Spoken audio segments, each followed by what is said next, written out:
lot of people think it's crazy, but I enjoyed the chair shot. I wanted it.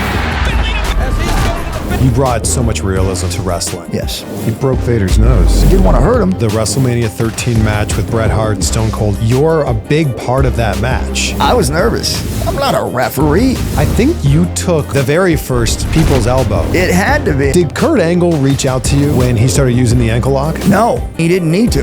The legacy you had. How are you not in the WWE Hall of Fame yet? That's a great question. I don't think of it until it's brought up, but it's not going to define what I was able to do in pro wrestling. Welcome, my friends, to the world's most dangerous episode, and so good to have the world's most dangerous man, Ken Shamrock, back on the show. It's been a while. It's been 5 years since he was on the show, so thank you for being here with us on this one. Thank you for helping to make Insight the #1 wrestling podcast on the planet, and if you're one of the tens of thousands of people who just watch the show, but you don't subscribe, if you've ever enjoyed any interview that we've ever done here, could you just at least consider subscribing to the channel? And if you've been watching for any length of time, you know that I love a good black t-shirt. There have been memes made about this, but I love a good, solid tee. And I've been on the hunt for a long time to find the perfect t-shirt, and I finally found it with Viori's Dream Knit collection. I mean, check out the Ponto Performance tee, a great fit,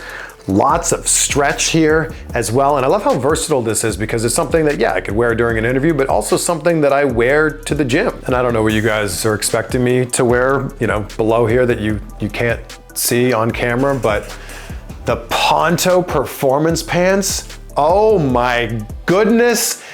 They're like the best lounging around the house pants, and you will never find me on a plane or in an airport wearing anything else. They are so freaking comfortable. They're super soft, lightweight. I love the relaxed fit, and they've got that 4-way performance stretch.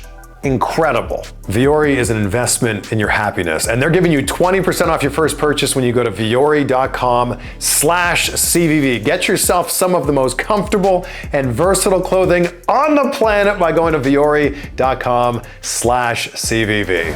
I remember specifically you saying, these are the only 2 weapons I need with your fists. And I was like, I'm definitely going to use that one day, but not actually mean it. When Ken Shamrock says it, it means something. It's like, now I don't, now these are resting. What was the last time you punched someone? Oh, that's how long it's been. I don't remember. I didn't do too much of that when I was actually fighting either. I tried to take him down and submit him. It's true. It's true. Yeah. I saw your stuff on WWE Shop recently. Yeah. Is there now a relationship with WWE? I've had a relationship with them forever, even since when I went away.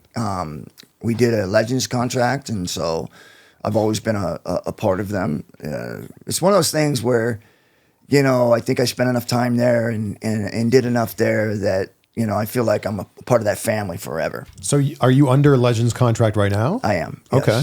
Yeah. So that's why when we go to WWE Shop, we see some of your t-shirts. Yes. Yeah. Okay. And they're constantly always putting stuff out, you know. So it's been a good thing. Like I said, I feel like, you know, I spent enough time there and did enough things to where I feel like family. How are you not in the WWE Hall of Fame yet? Yeah, you know, that's a great question. And I get asked that a lot, which I guess is a good thing, right? You're in every other Hall of Fame. Yeah, right. I probably think I'm in 4 or 5 different ones, wrestling included. Yeah. But no, you know, when people ask that, it's like, it's not really something that I think about, you know, a lot. I enjoyed my time in wrestling. I thought, you know, while I was there, it was enjoyable. I mean, I went into it because it was an opportunity for me because the MMA was struggling and I wasn't able to make the money I needed to support my family. So I had to make a decision.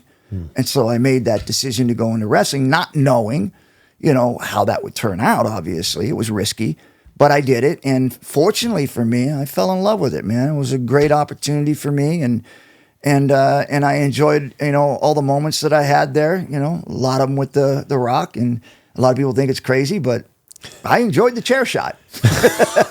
What are you talking about? Yeah, it's like It's like everybody keeps looking at that and they say it over and over, man, that must have hurt. And for me, it's funny because it would hurt so much more if I didn't see it coming. Top of the head, back of the head. You called for it. I wanted it. I was like, bro, you are not hitting me in the head, like the top of the head or back of the head. I want you to hit me right in the face. He's like, shut up. He thought I was kidding. And I was like, bro, come on, man. I go, I'm not taking it to the back of the head or top of the head. I say, if you're going to swing, you swing for my face and I'll take care of the rest. I mean, I literally said that. Swing for my face and I will protect myself. And he looked at me like with this bewildered it, like, where's the punchline? Where's the joke here? And I said, no, I'm serious. And he's like, I'm not doing that. And I said, I'm not taking it. I said, swing for my face. I'll protect myself. And he goes, you sure? And I was like, yeah. And he said, I remember look right at him in the eyes and I go, you better swing it.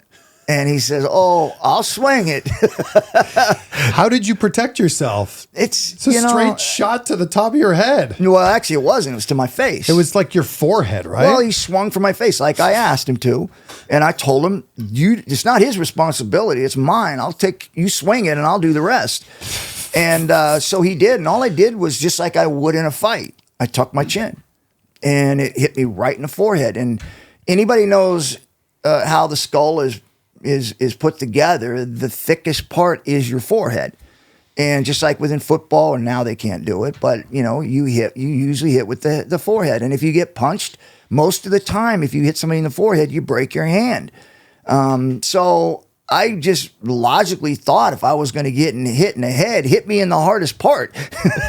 You're insane. Oh, that was a great moment though, because I had no idea what it would look like or what the impact of that would be. It was just basically a thought in my head because I saw everybody else doing it. And I was like, man, that is just a dumb way to take a chair. Getting hit in the top of the head, back of the head. I ain't doing that. Hit me in the forehead. The face. The sound of it is like, it's loud. It sounded like a shotgun going off, man. When it actually happened and he hit me, it's just like nothing else really bothered me other than the sound. It startled me like it felt like somebody just shot a gun off. And then, of course, when I went down, but I watched it over and over, and it's funny, too, because you can kind of see how when I'm on the mat, I kind of maneuver myself to make sure that he can get around where he needed to. So that's what I use for people to go, listen, I wasn't out, dude. It was a safe shot. He didn't hurt me. And so that's what I point to is just when I'm on the ground, just watch how I move. I was okay, And again, Mankind turned around and took it, 3-4 times, the same chair shot after that. He's like, he had to outdo me. Well, and then there was the match where he was like, I think 20 chair shots to Mankind. My goodness, man. While he's handcuffed. Okay, slow down, dude. You're the greatest. But when you think about the legacy you had, obviously UFC Hall of Famer, TNA Hall of Famer, you should be in the WWE Hall of Fame just because of the lasting impact that you've had in pro wrestling. Yeah, it's like I said, I obviously any athlete that goes through a career and has made an impact obviously wants to be recognized. And I do want to be recognized, but it's not, and I don't think of it until it's brought up, right? It's not something that I dwell on because I felt like everything that I've done in my life, I've been blessed to have been in those moments. What comes after that, man, is just, icing on the cake. And if that happens, man, it's going to be a true thrill. But like I said, it's not something that I lose sleep over. I've really enjoyed my journey and very, very happy with the way my life has turned out. What's the biggest legacy that you think that the Ken Shamrock character has had in pro wrestling? Well, I think I don't know about biggest impact. I think it's probably moments of things that have happened that has impacted wrestling in a whole. And I can go back to, obviously we talk about the Chairshot. That was an impactful thing. And quite literally. Yeah, right. It was a boom.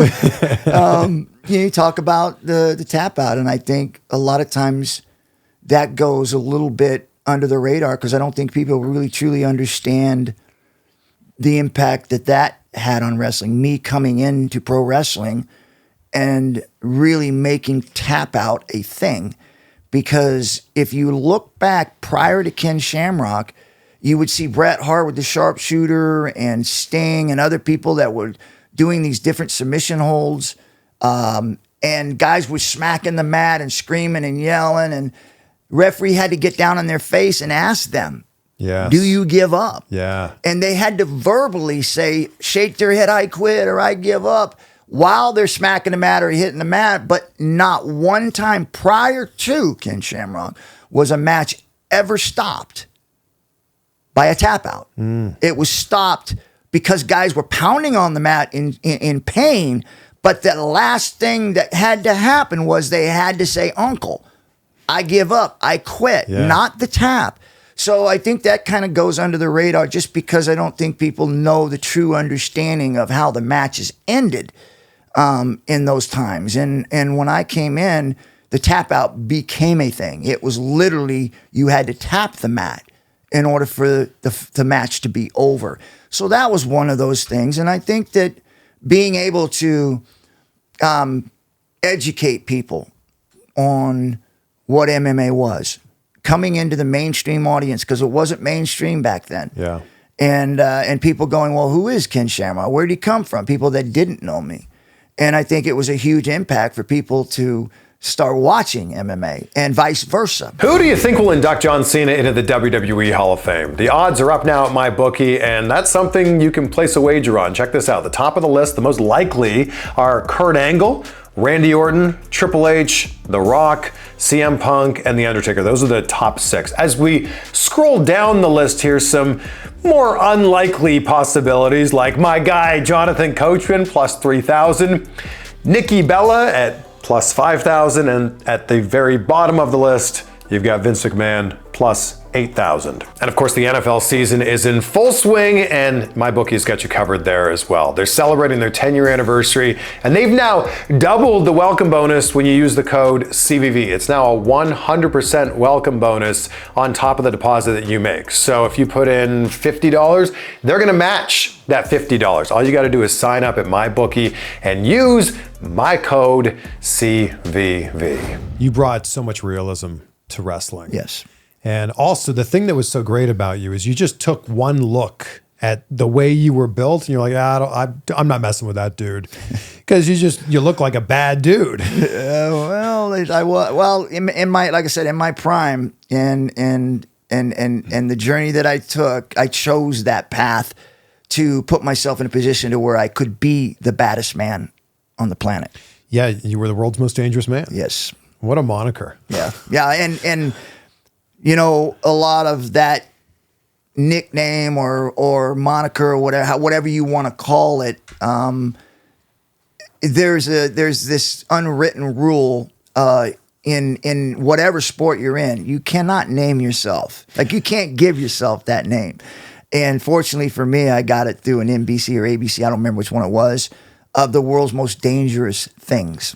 So that was, and when it actually came out, it was one that I didn't think I would like, just because of the nature of what UFC was in '93. People didn't look at it like it was a normal thing, and they kind of looked down on it. There was this kind of a cult following.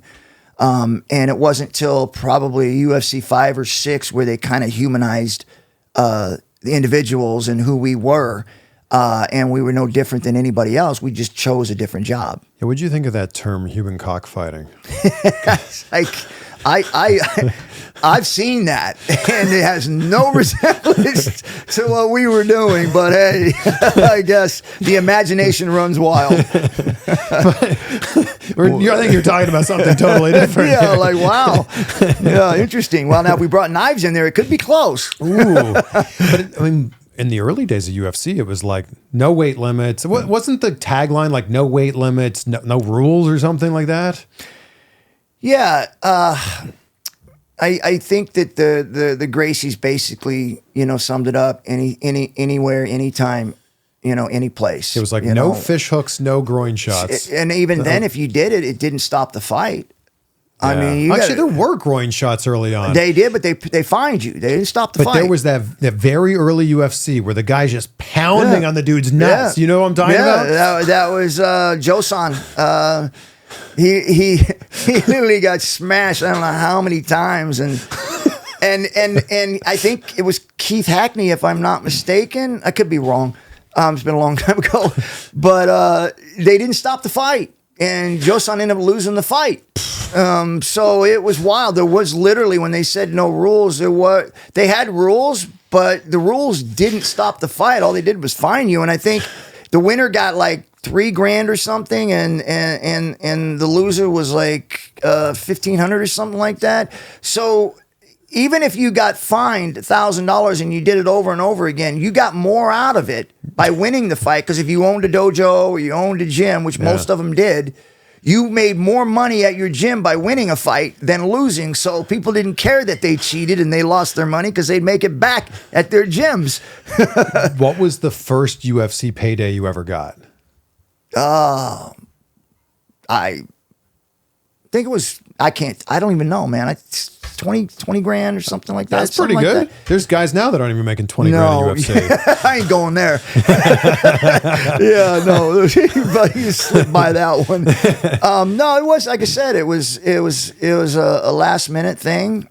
When I first jumped into it, I didn't believe it was going to happen, but was it UFC 5? No, I was in 1. 1? I was in the very first one. And I'm thinking your super fight then. Yeah, that's when they started doing super fights. But I was in the very first one. I was in the beginning when it first started, and man, what a journey to see where it is. But you know, back in the day, like I said, I was already over in Japan, and I was a champion over there, and it was mixed martial arts, like what we see today, pretty much. But the UFC in the very beginning was, I mean, it was literally a street fight. Like, it didn't matter. You went in, 2 guys went in, and 1 guy came out. What was the idea of what would happen if a boxer took on a wrestler? Yeah. If the karate guy took on the, whatever, jiu-jitsu guy or whatever? And where would that go? What would that fight look like? What's that one? You'll know the names better than me. The sumo guy that just got beat by the much smaller guy. And it's like the idea of like, these are the matchups we never thought could happen. What would happen? Well, and think about this. And as a UFC in Denver, Colorado, these people came into this arena never seeing anything like this before. And the first thing they see is a 400-pound sumo walking into this cage and standing there. And they're like, oh my goodness. They see Gerard Godot walk into that same cage and they don't know who he is. And they're like, oh my goodness, Lord, help this guy. Talking about Gerard because they're thinking he's going to get hurt. And that was a reality. I mean, people just didn't understand technique over power. And it was literally showcased in the UFC, and which is what Rorion Gracie was trying to show people, that a little guy training in the jiu-jitsu system could defend themselves against bigger people if they knew the skill sets. And that's literally what they were trying to do. And I'm telling you, that first fight, even though it wasn't a jiu-jitsu system that won it, it was a kickboxer, a K1 fighter in Gerard Godot. But it showed that this guy and the massive size on him and the skill sets of the striking ability of Gerard Godot he was so undermatched because he didn't have the ability to fight on his feet, which is in the same sense of when Gerard fought Royce in the finals, taking him to the ground, and Gerard it was the same kind of concept of the sumo guy trying to beat Gerard Godot at a striking match when the sumo had no experience whatsoever in striking. Yeah. And then all of a sudden now Gerard Godot is faced with a guy who has all the skills in the world on the ground, but nothing standing up. Yeah. And was able to get him to the ground and make Gerard look like a rookie in there. I mean, just schooled him. Yeah. And Gerard Godot is a world-class kickboxing champion. I mean, he was no joke. Yeah. So it really was educating people through that whole period, that first year of what it was to actually be somebody that could protect themselves and that could really fight. Before all that, it was all this karate and I'd have to kill you, that kind of thing. And then reality sets in and it's like, well, wait a minute. This is what's the real deal, which is in our world now, it's being skilled in stand-up and the ground, which was Gerard Godot and Hoist Gracie, and mixing those styles together is what gives you a true badass. So how does that lead to an opportunity in WWF at the time? Wow. That's a journey. A lot of things had happened. I became, champion over in Japan, champion in the UFC, and got to a point to where I was supposed to, have an opportunity to renegotiate a contract with the UFC. They were going through Bob Meyerowitz was going through some really tough times with always in court, before every fight, they would try to shut it down politically. Calling it barbaric and it shouldn't be doing this, cockfighting. It's like, so we heard it all, and they were fighting all the time in court, and it was draining them. The money was being drained. And so it got to a point to where I had to make a decision because the money just wasn't there in the UFC at that time. And had you already been approached by wrestling at this point? No. I had to make this decision on my own because I want to take care of my family. My family came first. And doing what I wanted to do came second. And it came down to that. My family or do what I love doing. And so I chose to try to make the money I needed to support my family. And not just my family. I had 6 fighters living in a house that I supported them. Every new fighter that came in, I trained them for 6 months to a year. And I had this gym with 3 different buildings, one for weight training, one for, kickboxing, and one for grappling, and 3 different buildings. And so I had a pretty good business going, and it was a decision I had to make in order to make money to be able to support all that going on. And I felt if I went into pro wrestling that I could make the money I needed to keep it going until, which was a risk to see that if MMA would improve and get better, and then I could go back to it. And so I made that choice to go into pro wrestling because I needed enough money to support what I had built. So did you approach them and say, I'm open, I'm interested in doing this? Yes. And I actually found an agent. I had him actually approach Japan first. And then I believe he reached out to, and he had some connections to the WWF. So he reached out to a few different places, and it was I would say 10 days. I literally got a call from Vince McMahon. And it was 2 days later, they flew me in to go to I believe it was a Monday night. I'm not sure Monday or whatever, but I went to one of the shows. And it was when I actually faced Farouk and some of those guys. I was sitting in the audience, and that was my first time being on camera in a WWE event. It was an experience, right? And I went into it. I didn't go into it with the idea that, this is what I wanted to do. It was something I knew that I could do. I had experience when I was younger doing some pro wrestling, but not at this level. And I felt like, well, let's give it a try, see what happens. And I remember jumping into it and training with Bret Hart for a while and trying to understand some of the psychology and the character that I needed to become. And then when I got the opportunity to do a match, I remember doing the match. I had one with Vader, and that was a little bit after I'd been there for a minute. But that was my actual first one on a real show. And you broke Vader's nose. It's like, I didn't, and again, I didn't know because remember, I'm a fighter and I just tried to go in and do what I thought was normal. And so normally I'm used to just sparring, right? And you spar, but you don't hurt guys. And that's kind of what I did with Vader. We just kind of went in and sparred with him, didn't want to hurt him. And I guess I ended up breaking his nose, didn't know it. You need him in the face, right? Yeah, and then I find out later on that he gave me a receipt when he hit me hard, when I went down real hard. Again, that's like the chair shot where people look at it and go, oh, Vader really nailed him, man. He must have pissed Vader off. And I'm thinking to myself, what? Like, what are you talking about? And then I watched it and I was like, that's awesome. That's awesome. You guys really think that was that's awesome, man. I mean, I can do this. There's a moment where he's like this, like telling you to slow down or take it easy. What's he saying to you there? I don't remember. I don't remember when he was talking to me. The only thing I remember him telling me was just calling some spots. Oh, like it's clear that he's basically being like, hey, like calm it down or something like that. Yeah, I never. No, the only even when we walked back to the locker room, I thought it was a crappy, showing. But when I walked back in the locker room, remember Bret Hart was the first one I looked at, and he went, "Dude, that was good." It's like that was a good. That was. I'm thinking to myself, I felt like it just didn't feel right. I've been fighting all this time, and I went to do this, and it just didn't feel right. And then Vader came out to me and he said, "Bro, good job, man, good job." He said, "I think you broke my nose," and I was like, huh? He goes, when you threw the knee, and I was like, oh, sorry. He goes, bro, don't worry about it, man. It was a good match. And I was like, I really didn't, when I did it, I didn't feel that good about it. But then when I watched it, I was like, damn, that was good. Like, that wasn't bad.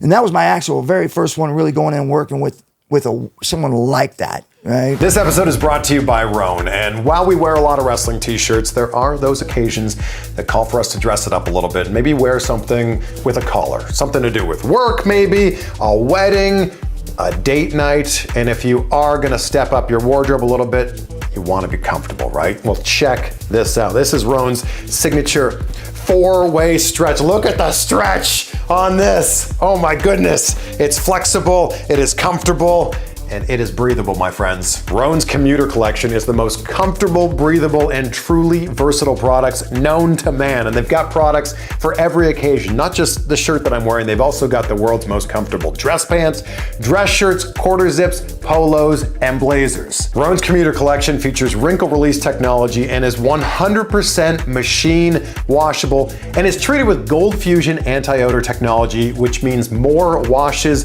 between wears and no lingering odors. Check out the Commuter Collection from Roan and check out the stretch and flexibility.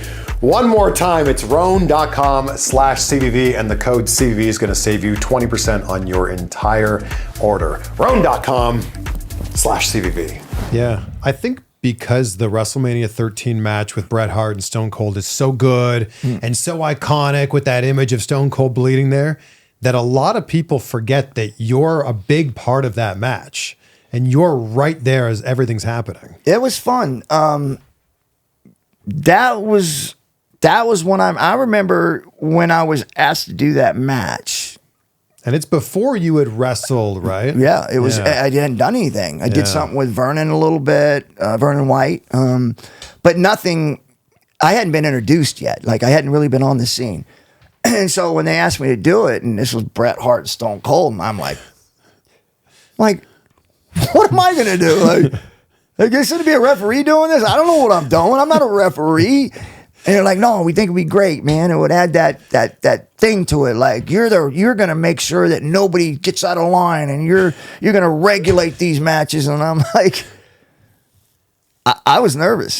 This is Bret Hart and Stone Cold. Like these guys are like it. Yeah. And I'm like, man, I'm so scared I was going to screw up the match or miss something because I never refed. I'm not a referee. And I remember going into that and I'm thinking to myself, man, well, I guess I'm going to find out whether I'm staying or going because if I screw this up, I'm gone. There's no way I recover from this. And so I went in and just like kept thinking to myself, all right. And I tell you the reason why I was more nervous was because I didn't know if I could act, if I could make things with my facial expressions or, doing what those guys do so good. Yeah. And I didn't know if I could do that because everything I'd done to that point was legit. I knocked the heck out of people and I meant what I meant. Yeah. And now I got to go in and I got to do something that I don't know if I can do at this level.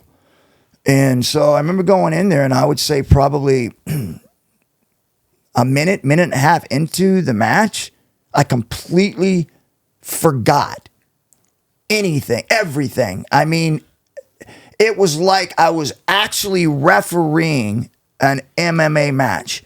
I mean, I literally went from being nervous, not knowing whether I could do this or not, to I'm in it. And it's a fight. These guys are fighting.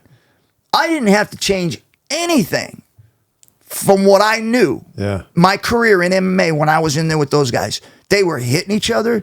They were putting these moves on one another. And I kept thinking to myself, he's going to tap. He's got to tap. Like, he's literally tearing him up. And then all of a sudden he would reverse it. And I was like, I was into it as much as the fans were. Like, it was that legit to me. And I was standing that close to him. And I know those guys beat the hell out of one another. Do you remember looking at Stone Cold, maybe in the eyes or looking at his face when the blood was pouring down him? Dude, I don't care what anybody says. I mean, I was there. I reffed that match. Those guys beat the hell out of one another. And Stone Cold, that took something out of Bret Hart and Stone Cold, both of them, because with me being in there, those guys, I know, those guys wanted to make sure that this Ken Shamrock's walking into my world now. Yeah. Bret Hart's calling you now. Yeah, hang on a second. I turned it off, but maybe let me turn this off real quick. Yeah, but I'm telling you, that was... I think you took one of the first, or maybe the very first people's elbow of all time. There's like this grainy video of Rock giving you the people's elbow. Was oh my gosh. Was that the first, or maybe one of the first?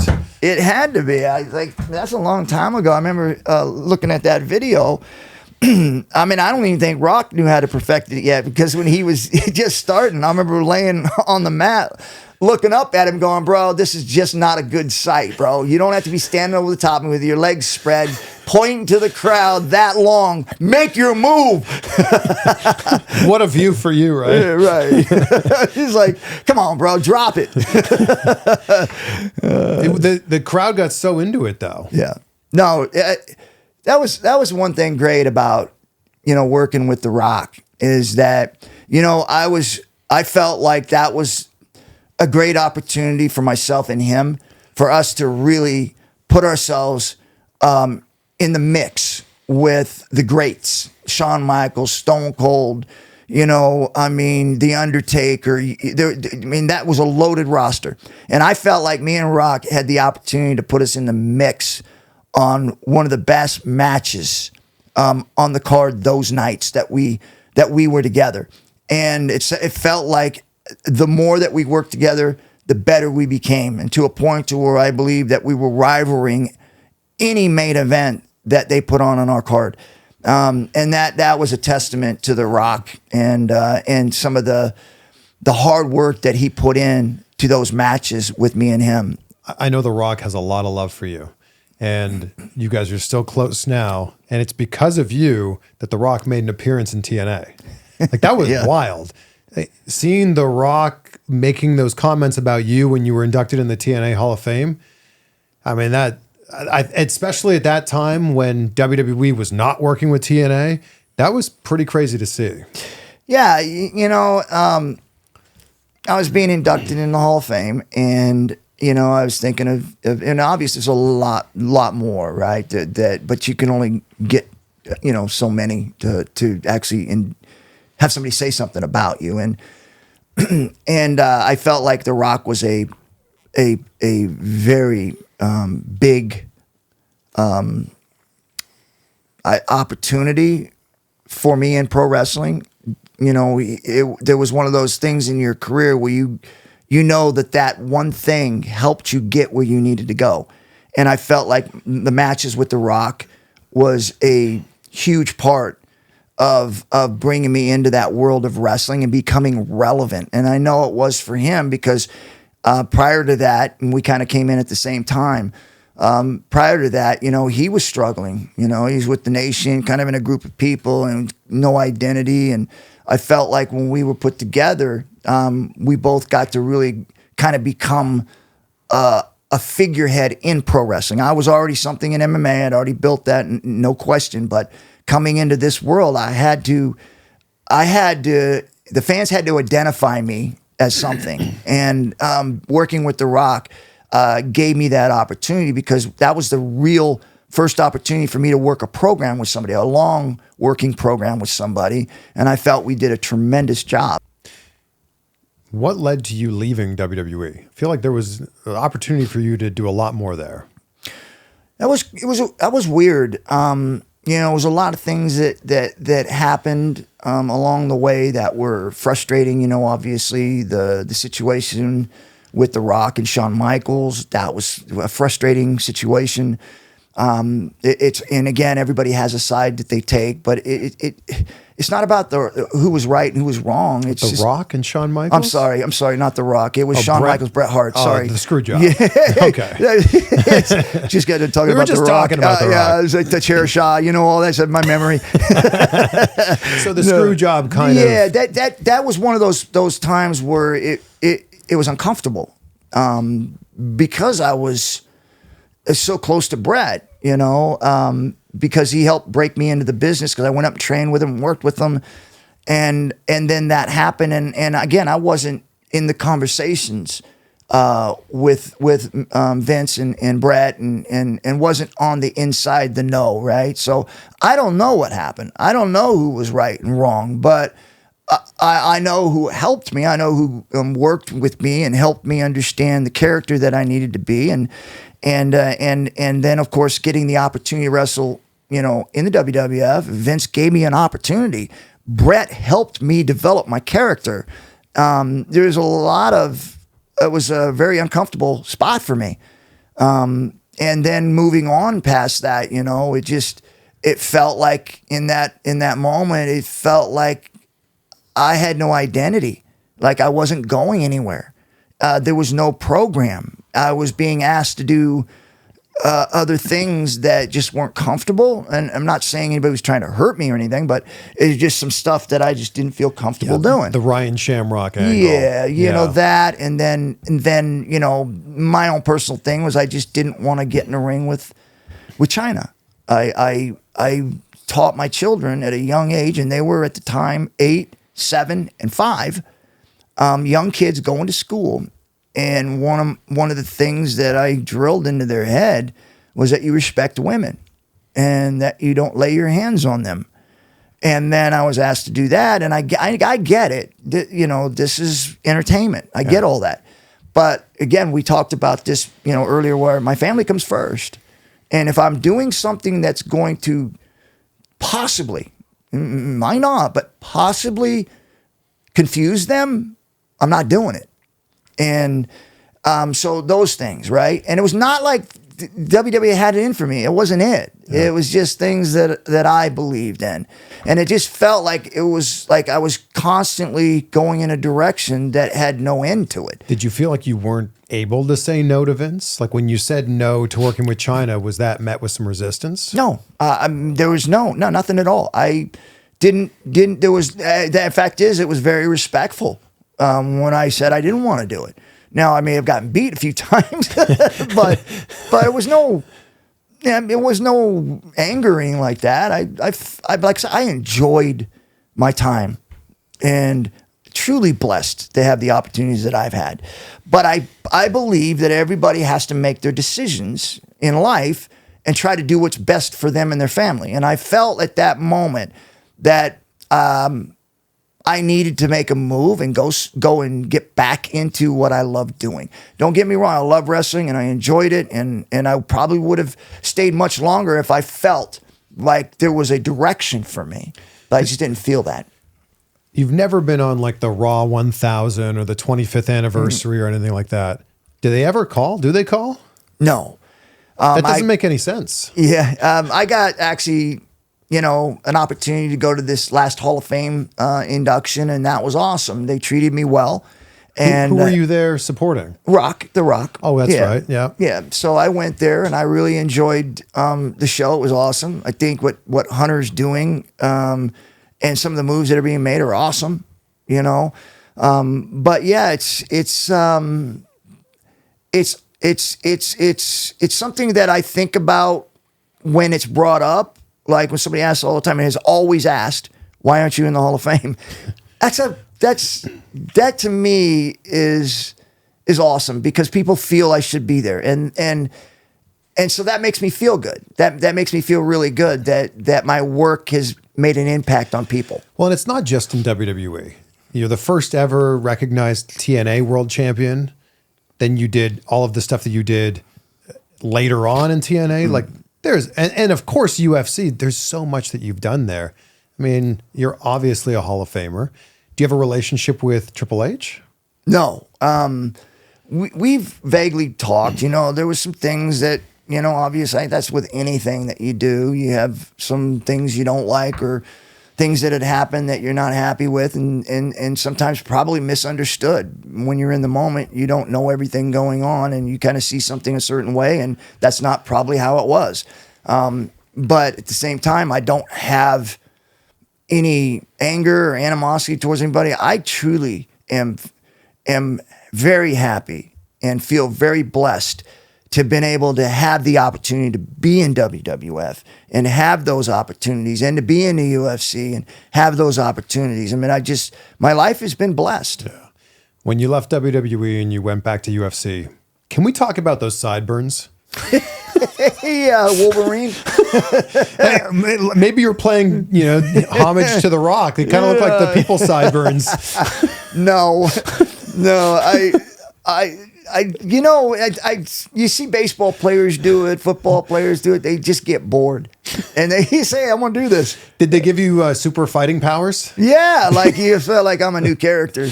It's like I'm powerful. And now. then as soon as you lost with sideburns, you're like, "All right, they're out. They're gone." Yeah, chop them off, grow something else. Next time I'll be a lightning bolt. You had them for what, a few years? Yeah. It was. When I first grew them, I started getting some positive reaction from people, so I was like, I'll just keep it. And then as time went on, it's just like I got bored and shaved them off. Thought I'd do the clean face, and then I grew a beard one time and said, "Don't do that again." Your words in your fight with Tito Ortiz echo in my brain all the time. Tito Ortiz is a punk. Yeah. Because at that time, UFC entrances were taking a lot from wrestling, right? There was the big stage and there was the big like Titantron things. And what played on the screen was Tito Ortiz is a punk. It repeated like 3 times. And then your music hit. Yeah. And then you came out. Yeah. And it's something I'll never forget. Yeah. We Tito and I had some really good moments. And, I know a lot of people, when they look at that, they look at us and like, you guys must have hated each other. And I try to explain it. Maybe it's just the street in me because, I grew up without a family. I was in a group home, I had anger, but people I liked, I protected them. And so even as a fighter, I felt like going into a fight, I had to find something in that person I didn't like so that I could literally go after them with anger and frustration and even to almost hatred, right? Just I want to hurt them. From in the beginning of my career, that's what I needed, right? Because I felt like I fought better when I wanted to take someone out. And obviously as I got into it and I became a little bit more understanding of my faith and different things that go along with that I didn't have to do that. Like I could still be that same guy going in there and getting after somebody with anger, but not with the intention of hurting them or wanting to put them away. So with Tito, that's kind of where that came from, where people look at it and go, man, he must have, hey, but at that moment, that's what I needed to do to fight him. I was a little bit older, so I became a little bit less hateful. But at the time I was more into the actual skill set and finding weaknesses in people's, arsenal to go after them at. So it wasn't a hate thing. It was more of just a way for me to get in the frame of mind to go in there and just go after someone. When you guys had that, whatever, tussle in the ring, like when he disrespected you, right? The way Big John McCarthy picks him up like a child and just like places him somewhere else in the octagon. It's an image that's like burned into my brain. Well, we needed someone like John to be in there because, I mean, it got... like, didn't the police go in there? Yeah, I'm telling you. Got out of hand. Well, that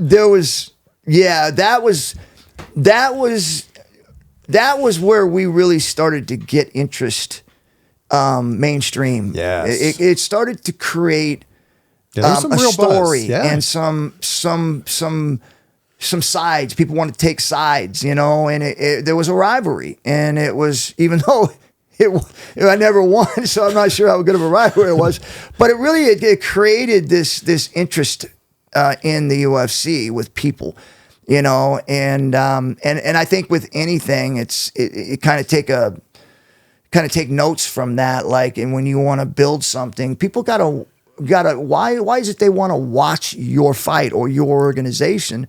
And it comes down to storylines. It comes down to character. And I believe we created all that. At one point, you were in line to have an MMA fight with Bobby Lashley. Yeah. What ended up happening there? Man, that was a long time ago. I don't even remember. But there's one thing that I think that I want people to know. And anybody that knows me, and anybody that's ever been around me, and anybody that's ever trained with me knows this for a fact. I'm afraid of no one. Even to this day, I'm afraid of no one. It's a friggin' fight. You put a gun to my head. I mean, yeah, I'll be a little bit nervous, but my character and the way that I grew up, I'm not afraid. That's not in me. That's not a part of me. So whatever happens out throughout my career with different things, because it's been probably 3 or 4 of them where it fell through, and mostly because of the negotiations. I never negotiated my fights. As I became bigger and bigger, I got agents to do that. So when they fell through, it had nothing to do with me. It's the negotiations. And for whatever reason, you know, and a couple of these other different things that people want to say, oh, he just didn't want to fight him. It's like, I promise you this, that if you're a fighter and you're at that 1% level, that will never happen to anyone. Not wanting to fight somebody. That's not in our DNA. That's not how it works. That's not how fighters' brains work. I don't want to fight some. That's what we do for a living, man. It's like, that's how we make money. You think we're afraid of an individual because we may get hit? Come on. So you wanted to fight Bobby. Bobby wanted to fight you. Yeah. And again, I don't know how or what happened and why it didn't happen. There's a couple other ones too that happened. I was supposed to fight somebody in England. I forget his name. And it fell through at the last minute and had to do something with negotiations. And all of a sudden they're screaming. He didn't want to fight him. He was afraid of him. I was like, you know, it's like, yeah, that's how I became a champion, because I'm afraid to fight people. You know, it's like unbelievable. But just as an education, man, anytime that ever happens, I promise you, it has nothing to do with the fighter. What do you think is the biggest life lesson that fighting has taught you? Oh, I think without a shadow of a doubt, it's work ethic. There's nothing like, and I'm not saying just being a fighter. I'm saying being a world champion, getting to a point to where you're a contender, not necessarily a world champion, because anything can happen, but just being a contender. There's so much that you have to sacrifice to get there.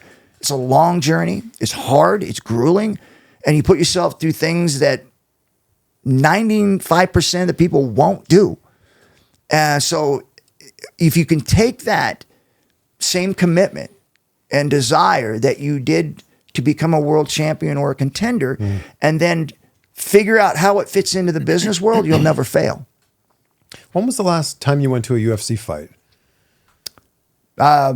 I've never been to one, unless I was fighting. Really? Yeah. You've never sat in the crowd? Never. Would you want to? No, I mean, no, it's not that I don't want to. I've never thought about it. Where I'm at and have been since I've stopped fighting was that I'm focusing on me and my family and what I'm going to do next. And it feels like so many of us want to keep living in that, in what you've already accomplished or what you've already done.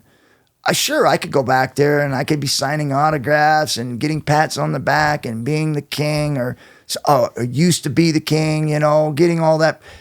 But that's over. Like, I don't want to live there anymore. I want to move forward. I want to create other opportunities. I want to build other businesses. I want to create other types of success rather than living in what I've already done. And your focus now is on, it's TruBK. TruBK. So bare knuckle. Yeah. And again, we just came out with the website, so we've revamped everything. We've already done 2 events. They were exciting. Bare knuckle is the up and coming combat sports. I truly believe that. I think what we're creating with the no ropes and no cages, it's in a kind of in a pit. We call it the lion's pit, and it's unique. It causes action to happen fast. When we're called True Bare Knuckle, which is TruBK.com if you want to go check out our website. I went to the website. You're like looking for fighters. Yeah, we're like I said, we've done 2 shows and we're right now just building this. And so we're looking for great fighters and we're focusing on that boxing industry because it's dying.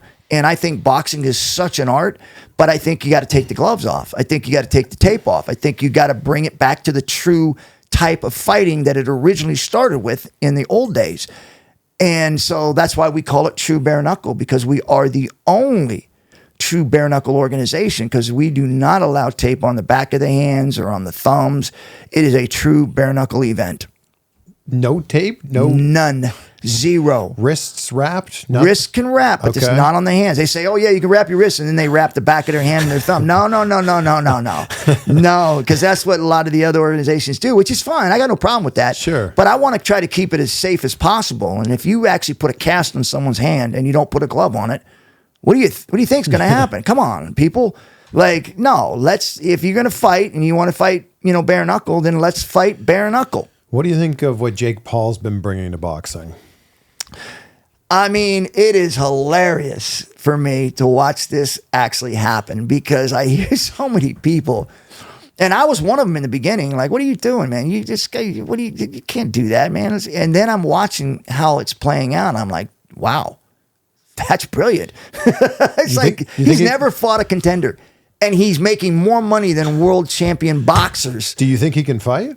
Oh, I think no question he can fight. Because there are a lot of people that question that. No, that's absolutely ridiculous. He's beating guys that have skill sets. They're just older, but they still have the skill set, and they can beat probably 75% of the guys out there. Yeah, and some of his knockouts have been he's a legit, pretty incredible. He's a legit fighter. He's just not a ranked fighter in the world ranked boxing. Yet. That's one of his goals. That can happen. Yeah. If he goes there, it can happen. He's putting in the work. We haven't seen it yet. That's why there's so much of this uncertainty, because he has not put himself in a position to be able to have some of these real true boxers say, okay, he's legit. Maybe, dude, he's fighting Mike Tyson.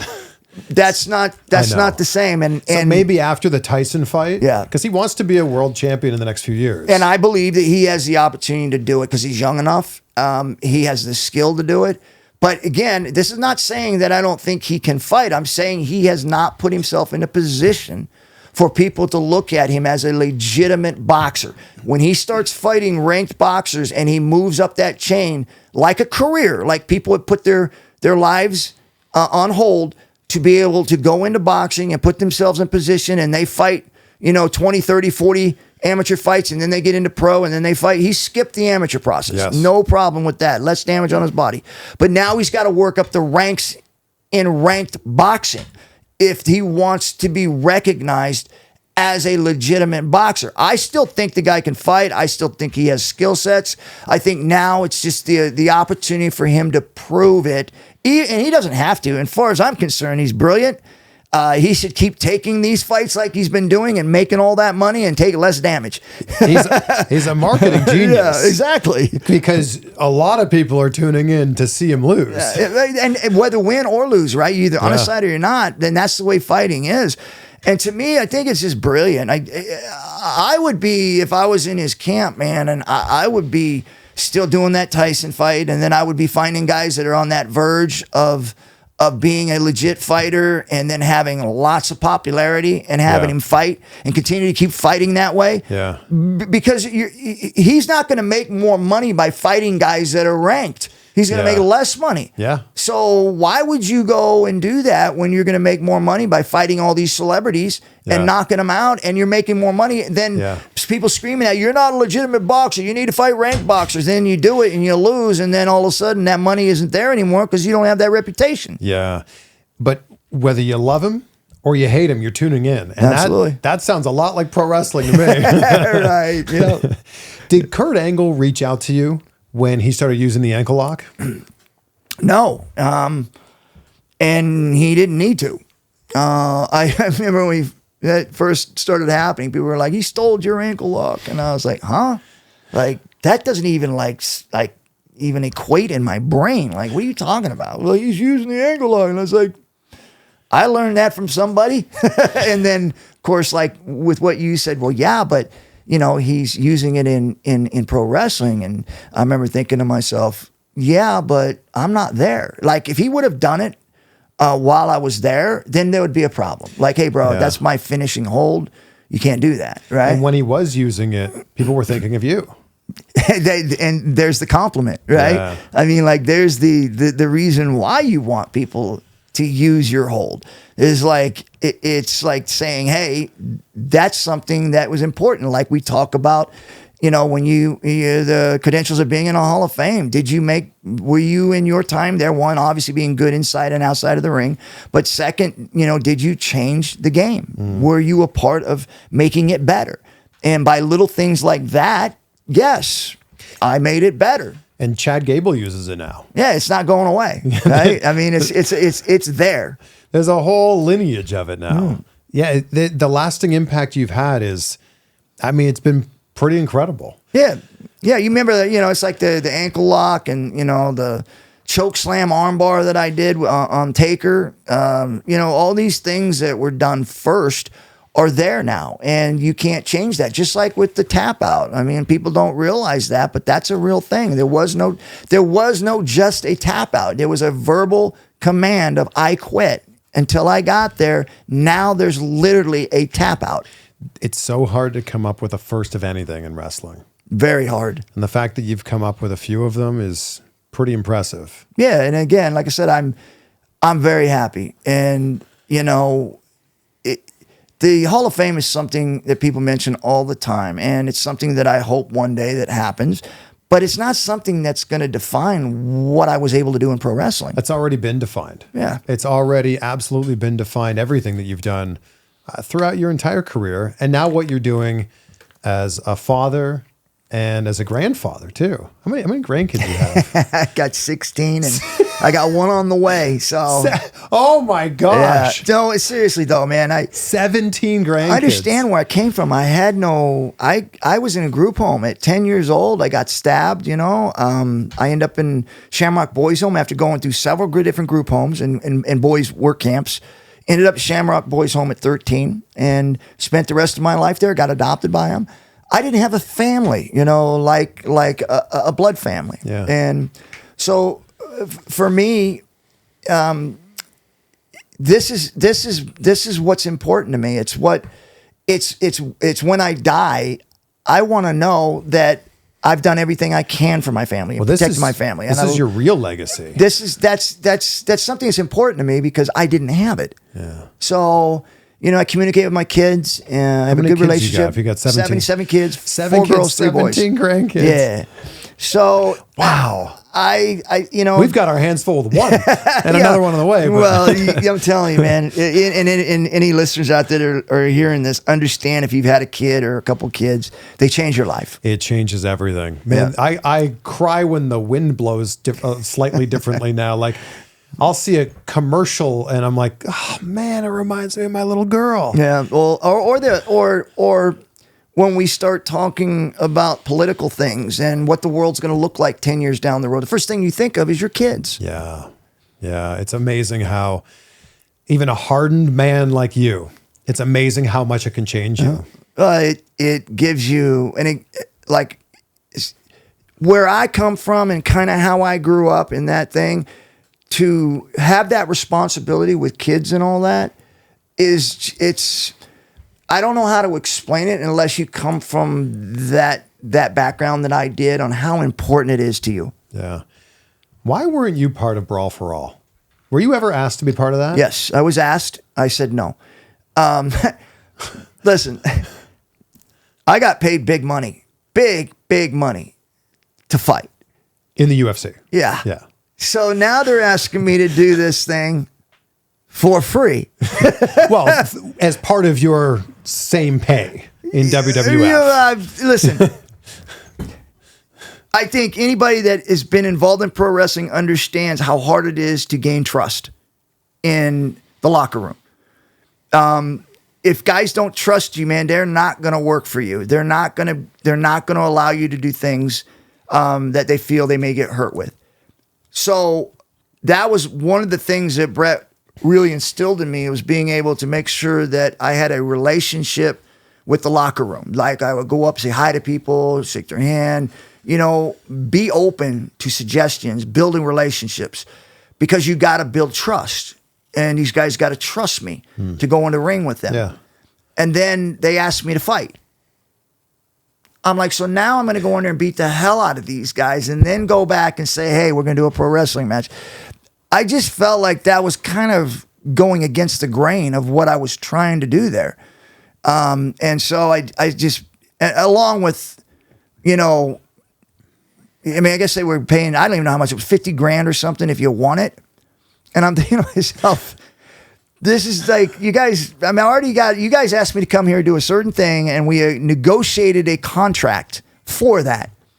And now you want me to actually fight. So I'm doing two things now. Yeah. And I just felt like, yeah, this is not for me. And I am not persuaded by insults and by ridicule. People saying you're afraid to go against the pro wrestlers and you're afraid to get in there. You're afraid of this guy. You're afraid of that guy. That does nothing. You're not going to shame me into trying to fight somebody. I mean, if I'm going to fight him, I'm going to fight him, and we're going to negotiate something, and we'll do it. Yeah. But I'm not going to be shamed into, fighting it. It just felt like that's what was trying to happen. It was like they were trying to, not WWF, just fan base kind of in a whole, because they were pro wrestlers and they're pro wrestling fans. And by me saying, no, I didn't want to do that, I'm not going to do that, there was that whole scene behind the scenes where people were saying, yeah, Shamrock's afraid. I'm thinking to myself, wow, how soon people forget. What would have happened if it was you versus Butterbean in the finals? Oh, Butterbean would have knocked the piss out of me. I got no business boxing that dude. And that's what he did to Bart Gunn. Yeah.